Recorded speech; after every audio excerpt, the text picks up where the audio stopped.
everybody, I'm Tom Vasel. Welcome to Board Game Breakfast. I got good news and bad news. The good news is we got a great board game breakfast for you. Lots of stuff for you to watch. And the great news is I'm recording this from China. But the bad news is because this is the week of Dice Tower Con, which is the good news also, but because this is the week of Dice Tower Con, there's going to be a whole lot less content this week. None of the live stuff, no reviews. We got to put our effort into the con, but we'll be back next week with a ton of content, and you might see some Dice Tower stuff this week. Either way, that's what's happening. The other bad news is I'm really tired. I think I'm at the top of a mountain. I got to get down somehow, but I think we have to keep going up. Anyhow, forget all that. It's time now to watch the show. Here we go. Alright, so what's on the internet this week? First of all, if you've never used a table topper, they're a fantastic top to a table. You add them on top of a normal table, and then it turns it into a really fantastic looking game table. This is done by a friend of the show, Berkey, and he's running a contest right now. Eric Summer is involved. It's a mystery series of videos, so check the links below to go to that contest to be involved, and you can win one of these table toppers for yourself. Laurier's first ever game design and development graduates use skills to make a difference. So this is a newspaper article talking about how a college course in game design and what they've done with it. I'm always glad to see things like this. Brawl and board games. This is a brand new YouTube series on how to play board games, and really great, fantastic visuals, especially at the beginning. I think in the description I have a link to Rising Sun, and it looks really, really cool. Also, another new playthrough series is Board Game Informant, where they're playing through 18xx. I went to click through, looked at the video, I was like, woo, 5 hours, but that's how long one of those games takes. There's an early access trailer to Gloomhaven, a video game, which is not going to be just Gloomhaven, a board game brought to video game. I don't know exactly how, but you at least recognize the characters that are in this one if you played Gloomhaven. ActualLOL did his top 10 party games of 2018. You might say it's June, but that's okay. I always want to point out videos like this because I like when we talk about great party games because there really isn't enough of them. ProzD, popular YouTuber, has done a review of Kemet. Always glad when YouTubers from other areas of YouTube talk about board games because that has more eyeballs on board games in general. I found this the picture here that someone made their own guillotine for the game Guillotine. So if you bought the old game Guillotine by Paul Peterson, it comes with a little cardboard guillotine there. And so this person made a model one, a three-dimensional one. I don't know how many people are going to want to use it. Maybe it makes the game that much more gruesome. All right, a couple pieces of sad news. Piero Cioni passed away, designed several games. I want to say there's like 7 different games of his on Board Game Geek, and in the links I have a link to a Board Game Geek list of people just remembering him. Mangrove Games, who's done, I think, 3 Kickstarters, has announced in their latest update that they're basically shutting down, and their final project is not even going to get fulfilled and stuff. This is always disappointing when this happens. I'm sure it's disappointing for the creators, disappointing for the backers, and I think we might see more and more of this, but just an unfortunate thing. And then there's a Facebook thread, and I don't want to be self-serving here necessarily, where people were making memes about a picture of myself, but one person turned me into Thanos, and I'm not sure if I should be pleased about that, because it's a very nice picture, or do I really want to be Thanos? I kind of want it to be Captain America, but no gather. All right, so if you have things that you want me to take a look at in this video that we do each week, and you find interesting things, email them to me at tom@dicetower.com. But let's keep moving on with this show.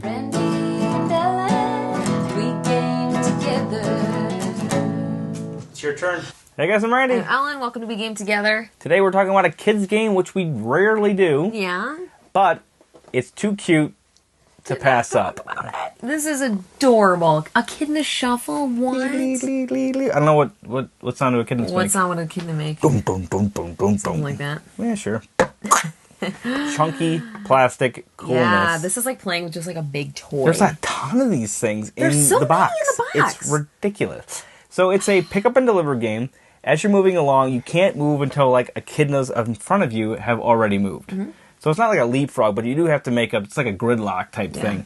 All of our kids really like this one. They don't like a lot of games, to be honest with They you. don't. And when they all like something, it's something we keep in our collection forever. Forever and ever. I love how adorable these are. In the game, you have to kind of like go around the board and collect your colored bugs and get them on your color stump and then remove it from the board. Yes. It's Actually played this adorable. one at Origins with Roy. Yes. And a friend of mine, another friend, Randy and Kyle, all played that around a table. So cute. It got really cutthroat with 4 adults playing this game. We're all like, every time somebody had like one bug left, we're like, okay, well, we got to route him like halfway across the board. You were mean when I played with you guys. You rerouted me. I should have had that win. I should have had that win. It does need a couple of variations, in my opinion, that are in the back of the book. Otherwise, a great game. Yeah. That all of our kids will play. And plus, I mean, it smells good. Chunky goodness. I mean, there's a lot of them. Chunky That alone goodness. is worth Smell the good. price of admission. Yeah. And the game, too. Really cute, guys. We love it. Yes. A lot. Bye.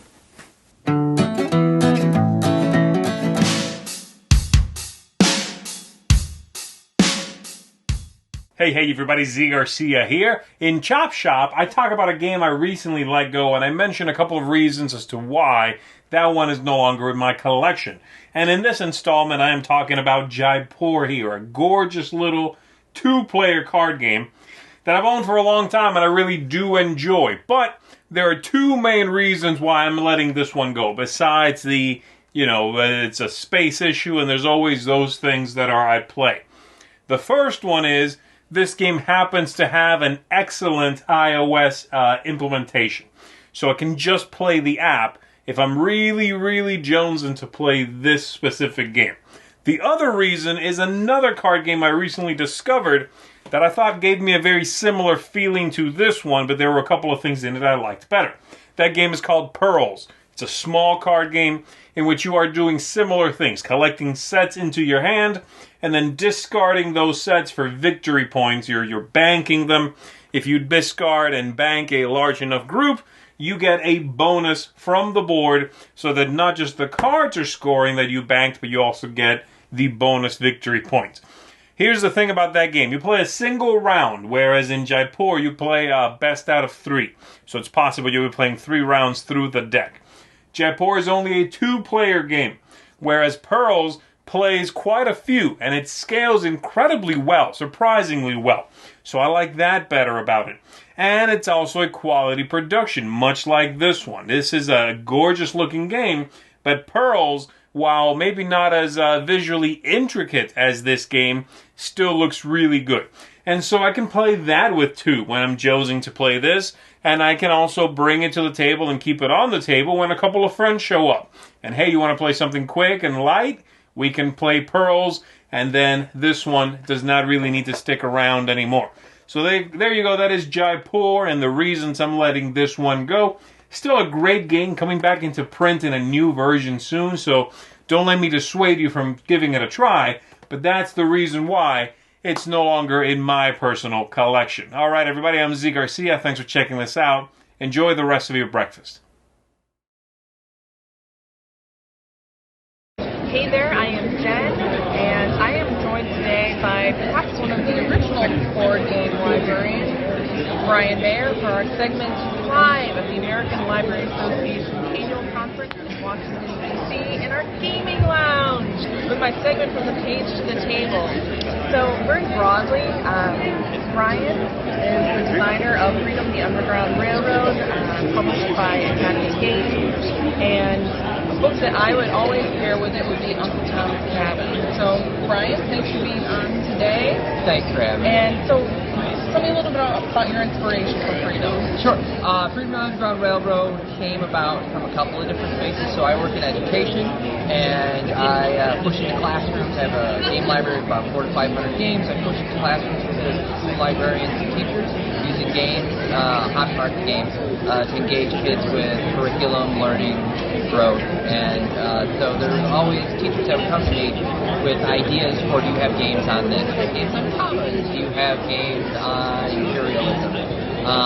And so the idea, someone came up about looking at the Underground Railroad and the abolition and the Civil War and all of that. Realized there wasn't anything about that. Freedom, the Underground Railroad, like maybe my favorite cooperative game of all time. And I talk about it being an experience too, and just because it's one of those games that as soon as you are done playing it, the emotional roller coaster that you've been on playing it, I think is so deep and so profound that it's a game really that everyone should play. And it was great being here. Yay! Go Game Our Team. Game Our Team. I'll talk about that in another video. That's it for this week. I'll see you next week.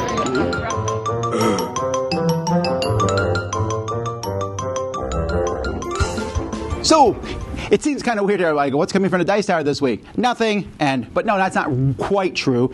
We might get some videos up of different events that happened at Dice Tower Con over the week, depending on our internet connection that's there. Watch our Twitter feed. All right, we have a Twitter feed. We have an Instagram feed. We have Facebook. And we're at least going to announce the winners of the Dice Tower Awards this week. And then, of course, just because there's not going to be as many videos from us this week, there's definitely going to be a lot of podcasts that go up. Our podcast itself, Eric and I recorded it. It's ready to go up this coming Tuesday. Going to be about our top 10 abstract strategy games. And so you can check that out on our channel. And then there's many other good podcasts you can find at DicetowerNetwork.com. And they're posting stuff all the time. So you're going to have plenty of things to listen to. And of course, we have our whole full library of videos. There's over 10,000 videos for you to go back and watch. So just keep in mind, come up the upcoming week, we'll be back on schedule. We'll have more live stuff. We got a live playthrough coming. We got a special announcement concerning the future of the Dice Tower that I'm pretty excited about, and that will happen a week from today. So come back. It'll be a live thing, and so I'm pretty excited about that, and I'll just wait till then to tell you more about it. And that's pretty much it for what's coming from the Dice Tower. Let's keep moving. Hello, Board Game Opinions. I'm Jonathan, Steve, Amy, Mark? and this is our speed quiz where contestants are attempting to guess as many games as they can within a certain category. And today's category is puzzle games. So it's any game in the top 1,000 games from Board Game Geek that's classed by Board Game Geek as a puzzle game. There are 21 possibilities. You gain 1 point if it's a game I've played, or 2 points if it's a game I haven't played. I'm going to start with Steve. Off you go. Exit? Yes. Unlock, Yes. Locus? No. Sherlock Holmes Consulting Detective? Yes. Aroka, No. Mythos Tale? No. Chronicles of Crime? No. Codenames, No. Detective? No. Max vs. Minions? No. I'll open it up to the floor because we're struggling a bit here. Patchwork? Yes, that counts. Enigma? No. Escape Room the Game? It's It's in the top 1,000, wow. Yeah. Indian Summer. No. Cottage Garden. Yes. Feast for Odin. Yes. What? Easy. Carcassonne? No. I don't get what Pandemic. No. Cryptid, Nearly out of time. Set. No.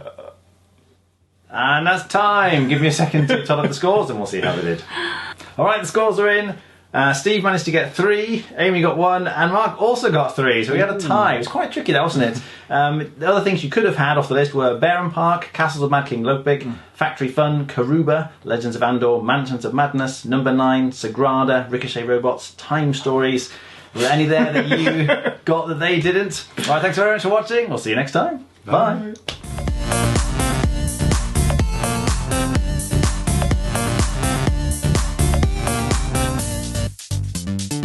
How's it going? I'm Roy Candy, and this is Printed Pieces, where I took a look at 3D printing and how it can be used in the board gaming hobby. And I'm here with Randy Kirby from We Game Together, one half. One half. That's not the better half. Well, sorry. Cool. But you are the 3D printing half. I am the 3D printing half. So that's the what we're only, here to talk well, about. that's the whole. Exactly. She didn't print it all. So we are here to talk about, and we both printed off some things. We're meeting up at Origins, and we're gonna show off the things that we printed off. And I want to show you a thing that I made. So I printed this thing out. Wow, that is sweet. So I don't know if you've seen this on Thingiverse. I haven't, no. It's like basically the thing that goes in the middle of the table for side, the factory. That's cool. Actually, Tom had seen this and he's like, "Oh, I'd really love to have that for the Dice Tower library." So I'm like, "Oh, cool! I'm gonna print this out." And I printed out. I mean, this took something like that takes a while. Oh, It took yeah. me like I think like a day and a half or something because I I can printed see on it. like decent like super, resolution, yeah. and then I painted it up because it's purple 'Cause you because Tom paint. likes purple because I paint. So do you do any painting with any of your stuff? You know, or- I think I'm pretty good at painting, but I hate it. I just don't. It's too tedious for me. I think it's super relaxing. Yeah, just painting your little board game. You like games with cubes. You don't need to paint those, right? Well, you gotta paint them like stripes, maybe. Okay. Zebra cubes. Awesome. I haven't seen it yet. Cool. Well, you've done a ton of 3D printing as well. I have. so- I've been doing it for a little while. Yeah.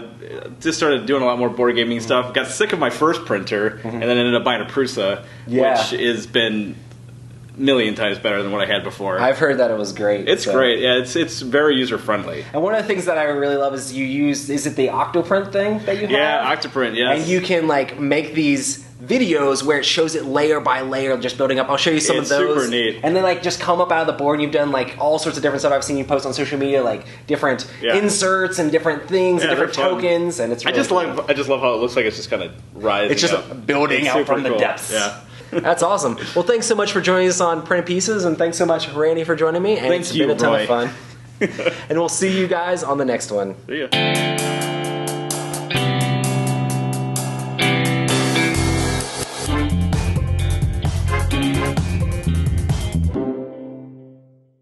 Hi, Mike Delisio from Solo Mode Games. Well, I'm back from Origins, and on an earlier video I talked about a couple of games that I wanted to look at while I was there. I did check out most of the things I was looking for, some things I didn't find, and a couple of other things I didn't know I was looking for that I found, but I want to talk about what I actually came back with.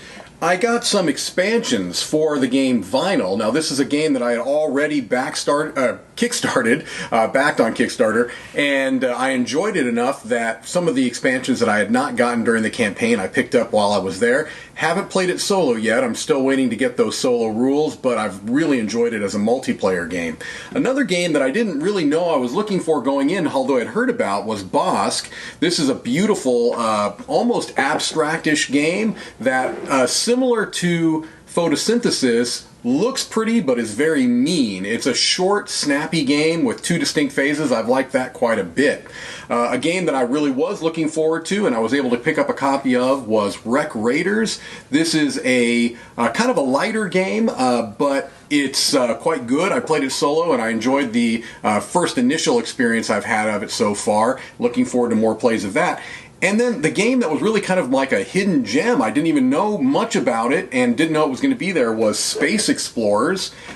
This is a really cool tableau building game. It kind of is like Splendor, but I think it's kicked up quite a bit from Splendor. And I've played it both multiplayer and solo and have loved both. And so this was really a nice surprise for me. So there you have it. These are things I brought back from Origins. Next up is Dice Tower Con and then Gen Con, so we'll see what we find there. Thank you so much for your time as always, and have a great day.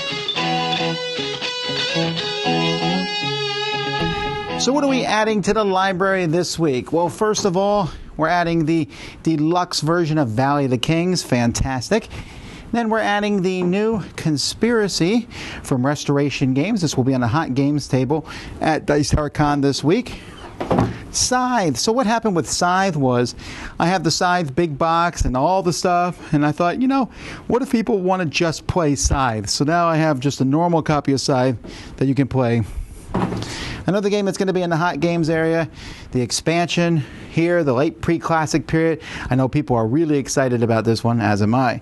And speaking of expansions, we're also adding the Bunny Kingdom in the Sky, the expansion for Bunny Kingdom.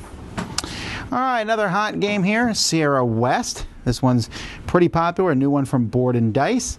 We have a two-player game, Tiki. I really enjoyed this one, so wanted to add that. I really like the theming and the gameplay here of Cupcake Empire. That's a lot of fun. And the new 10 Days in the USA. Fantastic little game.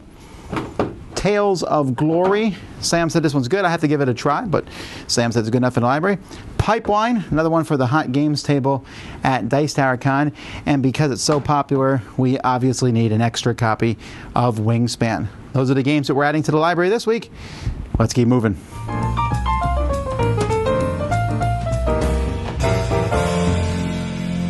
Hey gamers, this is Liz Davidson from Beyond Solitaire, and I hope that you are enjoying your board game breakfast.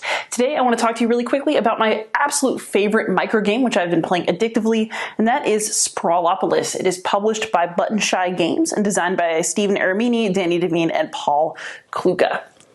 Sprawlopolis only has 18 cards, but don't be fooled, there is a lot of game in here. On one side of the card, you're going to find 4 city blocks with some sort of configuration of roads. Some of the roads are straight, sometimes there's 2 roads, and these will definitely factor into your placement and scoring for cards.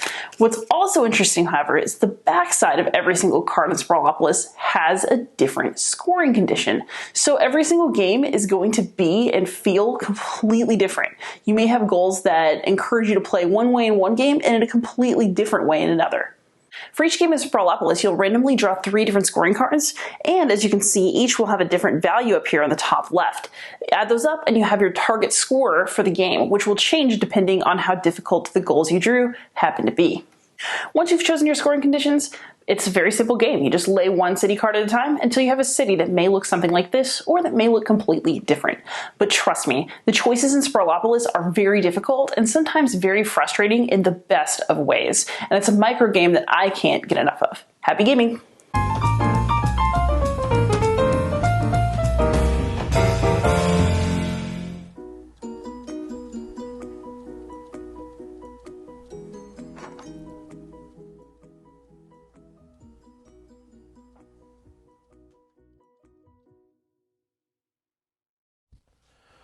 Hi, I'm Jordan. This is Second Chance Shelf. We're still looking at past Spiel des Jahres winners and nominees. Today I wanted to look at the 2000 winner, Torres by Kramer and Kiesling.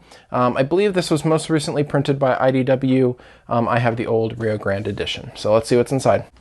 In Torres, players are expanding castles and moving knights around to collect the most valuable resource in all of medieval Europe: victory points. This is an action point game where players are to take up to 5 actions per turn. They can expand their castles, place knights, move knights, or draw cards for future turns. Now, at the end of each round, there is scoring. Scoring is based off of the calculation of how high their knights are and the size of the castle they're in. For instance, this knight is on the 2nd level of a castle that is 5 spaces large. He would get 10 points by multiplying those 2 numbers together. That is how you play Torres. There's a little bit about Torres. When I was planning out this series, this was one of the first games that I thought of because I remember not caring for it much when I first played it a number of years ago. I wanted to give it another try. After bringing it back to the table, I think I really enjoy this one more than I used to. I remember the game being really slow and tedious, but now I'm wondering if that was a product of the other players playing the game and not necessarily the game's fault itself. In my most recent plays, it was fairly quick and pretty straightforward. The score track's really bad in this edition of the game, but I believe that was corrected in new editions. But yeah, I would definitely check this one out again if you have the chance. I'm Jordan. Happy breakfast. Happy breakfast, everyone. This week I'm going to talk to you about the Mysterium expansion, Secrets and Lies. Now, if you don't know the base game, one player is a ghost who's died and is trying to give visions to the other players. Now, Secrets and Lies adds nearly 100 new cards, so new visions that are cards that are handed out to the players from the ghost, new characters, locations and objects, which in a Cluedo-like way, people are trying to guess the sets of. So it would be one person is trying to get a person, a place and an object. Now the expansion also adds in stories that can replace objects, and I think that's probably a better, stories are better than objects. But this expansion is very forgettable. Forgettable may be in the right reason to you though. So some expansions add so much that it changes the base game and people say this is a must-have. This expansion is far from must-have because if a new player came and played my game, they wouldn't know that there's an expansion there. Now, that's great for me teaching it. I don't have to split new cards out. But it does mean that it clearly doesn't add enough or add much extra for the game to have not changed at all. It adds variety in those card decks, so that's definitely a plus. But unless you're playing this game week in, week out, I can't say it's a must-have. It's a nicety, an extra for those people that play it lots, but Otherwise, it's more cards that the base game's got a lot of. Are there any expansions that you guys have played or have owned and thought, I can't now even remember if this card was from the base game or an expansion? Anyway, let me know in the comments section below, and I'm Oliver East, signing out. Hey everyone, Don from Doki Doki Dice here. It has been announced that here in Japan, for the first time ever, an anime about board games will be premiering later this year. For the second time ever, an anime... This is just going to be a running gag, isn't it? Yep, okay. An anime about board games is coming to Japan! Again!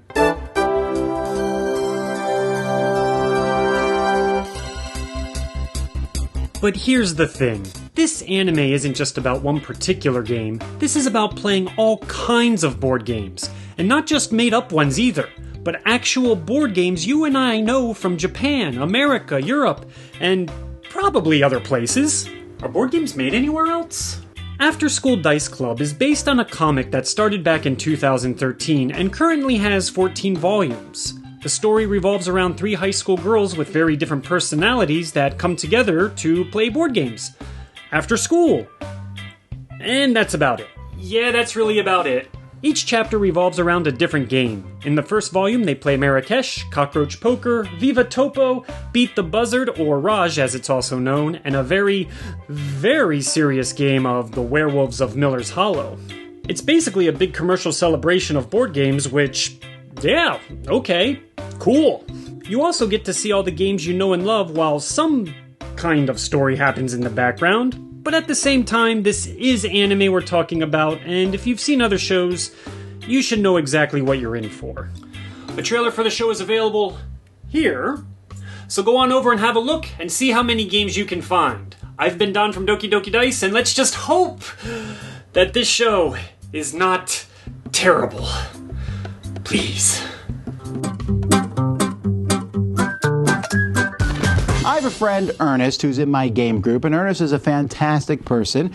If you've been to one of the Dice Tower events with the Dice Tower Library, he helps me. He built all those little card case. He helped design those and put those together so that I can have all the little card games in those cases that are the same. But he's a great gamer and a lot of fun to game with. And Earnest is just great to hang out with, and I play a lot of games with him. But I don't know, it was a few months ago, we were in the game group, we were just talking about various things, about Dice Tower Con and so on and so on. And he said something like, Tom, thanks for being part of our game group, you've made our game group a better place. It's a minor thing, right? But it really struck me, and it was a really nice thing to hear. I don't know if it's quite true, right? I don't know if I made the game group a better place. But it felt good to hear someone say that. And it made me think of affirmations in general. I once went to just some sort of retreat that I was part of when going to Korea, and they were training people to go to Korea and things like that. And in this thing, we did a week-long back and forth and all kinds of lessons. And at the end, they had us all sit in circles in different groups, and we affirmed each other. We said things about each other, and I thought, wow, this is super cheesy, just to say, oh, good things about someone else. But you know what? It felt good to hear people say good things about you. And I realized that because it happens often at conventions. I'm kind of jazzed this week. I'm going to Dice Tower Con. I know people are going to come up to me and say they like the Dice Tower. It's not necessarily because I'm egotistical, but because it's nice to hear people say nice things. See, we sometimes get caught up in the internet. The internet, whether it's politics or political viewpoints or social things or moral things, can be very, very diametrically opposed. And people are going to argue about all sorts of things and argue viciously. People are quick to point out any mistake. I'm so glad I'm not a politician that every single word of mine is critiqued. And if I make any grammatical mistake, it's going to be called out. Because my grammatical and pronunciation mistakes are called out as it is. And, that's not necessarily a fun feeling to see your life dissected. Now, this is part of being a content creator. All right? I asked for this. I asked for, when I go online, especially when I'm criticizing other people's work, I'm asking for people to say negative things. But sometimes when you go online and it's just like, whew, wow, I can't believe people are that vicious and that petty. That's just the way it is. I'm not here to rail against people acting like that. You know, what I want to do is I want to talk about people like Earnest and others who say those nice things in person. See, honestly, 1,000 people could say negative things about me online. One person saying something in person makes a world of difference. So what can I learn from this? Well, I can learn that I should say things to other people. It's something that I'll be honest, I'm not very good at many times. I'm like, oh, they know how I feel about them. But do they? You know, do they? I try to make a point ever since I was married, that whenever my wife made me a meal, if I really liked the meal, I would say so. You know, go out of my way to say so, because I know that that's something that she would appreciate. Good. I'm good at that one thing. But do I do that with my kids? Do I say, hey, good job on whatever you did here? Because parents can sometimes tend to be like, you messed up here, without saying good job on the other hand. And it can happen with my employees. It can happen with contributors to the Dice Tower. And I've sent out messages in the past to the contributors and like, I think you're all doing a great job, but I know that's kind of nebulous. It's more useful specifically. So if you come to me at a convention and you say, I am really thankful for some video you've done, I appreciate that, and I cannot tell you how amazing that is. Don't do it to just me. Do it to any content creator. I point out content creators earlier in this show. There are all kinds of contributors here. Many of the contributors to my show, to Board Game Breakfast and other shows, they never hear any feedback, good or bad. And if you see them at a convention or you see them at your game group or whatever, tell them what a good job you are. Tell the people who run your game group what a good job they've done. Tell the people who you play game with how much you appreciate them. Tell your families, of course, we can make this big. Tell other people. But affirmations are really important. And so I was just in China at the ConCon, and it was fantastic. Everyone there treated me nicely. They treated me like a king, and it was kind of like, this is kind of ridiculous. And one person there, they were just consistently saying, they were introducing me to people, and they would say, hey, this person here, they run the best game group on blah, blah, blah. This person here, best publisher in the business. And I was like, yeah, everyone can't be the best. But you know what? Everyone liked being introduced that way. Tell other people when they do a good job. Tell other people how much you appreciate them. We sit around and we certainly rage about how vicious the internet is. And I wish it wasn't. And I'm sure that I've contributed my fair share in the past, making snarky comments and things like that. But forgetting all that, why don't we, concentrate on being a positive force? And a lot of that can just be done by the simple, you're doing a great job and I appreciate you. Welcome to A Fellowship of Meeples with Doug and Doug Gaming.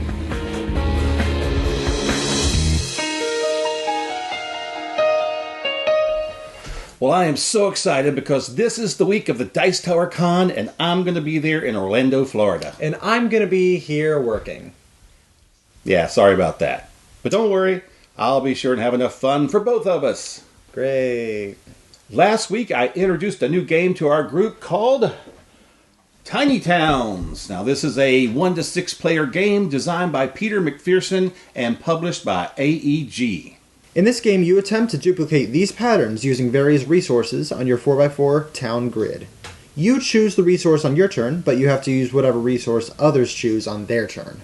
For instance, if you can put brick, glass, and wheat on your board in this pattern, you can then remove those cubes and build a cottage there instead. And cottages are absolutely worthless. Well, that is true as long as there's no food to feed their tiny little families. But to remedy this, I might build a farm using wood and wheat like this. Now that I've done that, this cottage is worth 3 points. There are 7 types of buildings plus your own personal monument that you can build, each having its own effect on the board and victory point conditions. The buildings are randomized each game, so it keeps the game constantly fresh. At the end of the game, any resources that aren't used will cost you negative points. And the player with the most points wins. This is a game that's easy to learn but challenging to win, so I highly recommend it for your next game night. And this game does have an option to play solo for those of you that can't go to the fun conventions. That's true. Well, that's it for A Fellowship of Meeples. Hey, if you see me at the convention, please come by, let's play a game together, but until then, we'll see you next time. Greetings and welcome to the Mega Meeple. I'm Thomas Grogan. You know what? Contrary to what some of you may think, I really am a nice guy. And case in point, anytime that I am introducing a new person into the gaming hobby, I play nice. Especially when it's like I'm using a competitive game to teach them, to introduce them into the hobby. I don't necessarily lose on purpose, but I'm going to take it easy on them so they can learn the game. And there may be times where a situation or decision I would make or a strategy I would use normally, I would not take, just so I could create a situation that would give me the opportunity to teach them, okay, in this situation, this is what you could do, these are the options available to you, and basically to help them along in learning the game. But once I see that the gears are starting to turn and they're starting to catch on and they really understand the game, all bets are off at that point. The gloves come off and I start to try to pound them into the ground. But at that point it's usually too late and I lose anyway. But hey, I introduced someone new to the game and I got to use one of my favorite games to do it. Did I make it easy on them? Or did I just make it so that their first experience in the gaming hobby is a happy one? If that's being too nice, well, I could live with that. If you want to find out more about the Mega Meeple, just go to the website, www.www, and follow me and like me there and all the Patreon and Facebook stuff like that. And thank you so much for watching. I will see you next time. My name's Andy and welcome to Potable Gaming, the show about games which are fun to play in pubs and cafes. So today I want to talk to you about a very interesting little drafting game called Tides of Madness. So Tides of Madness is a Cthulhu-themed game, but don't let that put you off if you don't like the theme, in which you and your opponent will be drafting cards to try and build the best possible scoring hand of cards. On your turn, you will have 5 cards each. You'll pick one, draft it, reveal it to your opponent, and pass to the left. You will do this until you've both got a set of 5 cards. Once you've got 5 cards, you will score those in round 1. And then, this is where the interesting part comes in, you'll leave one of these cards face down in front of you, discard another to the box, and draw 2 more cards each. This now means you've got another card to start, and you can start trying to build a longer game over which sets you want. Each card scores differently. Many of these cards will score together to give you higher points values. At the end of 3 rounds, the person with the most points is the winner. However, you've got to be very careful. Some of these cards will have madness icons on them, which means you get one of these madness tokens.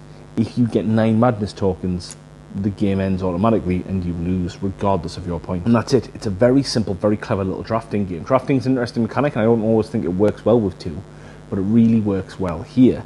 The Cthulhu theme is kind of a little bit pasted on. This game was re-implemented from a game called Tides of Time, which didn't have that. Cthulhu theme does allow these kind of penalty points of the sanity checks, and that does make the game a little bit more of a push-your-luck element. You can't just automatically go for the best scoring cards, because some of them will definitely cause you penalty, and you've got to balance up that risk versus reward. This is a very fun little game. It's only 2 players, which can be put off. The cards are nice big thick tarot cards, which will play nicely. You only really need a mat for that space. It does come with a really nice little scoring pad, which I like as well. It's a great little production. It's not that expensive and it's a lot of fun, regardless of whether or not you like the theme. Anyway, Tides of Madness, I've been Andy, thanks very much, and it's your round. Hello, welcome to Dead Last. Matthew here from This Game Is Broken. And, you know, I'm going to have to admit it to myself, and it's something I never wanted to admit to myself. Like so many things about my personality, that's painfully obvious. I think I might have a new favourite designer, and I think that is probably Reine Knizia. It's just happened, and it feels like I've betrayed Stefan Feld. I still love almost everything he's ever done. I just think Reine Knizia has some magic that he probably sold his soul somewhere along the way to be a genius. And I love his games, and they speak to me. And yes, I know I haven't moved into the realm of theme yet, but, you know, I've got all that to look forward to, hopefully, in the future. But the cool thing about really enjoying Reine Knizia's games is that he's got so many, and some of them are not great.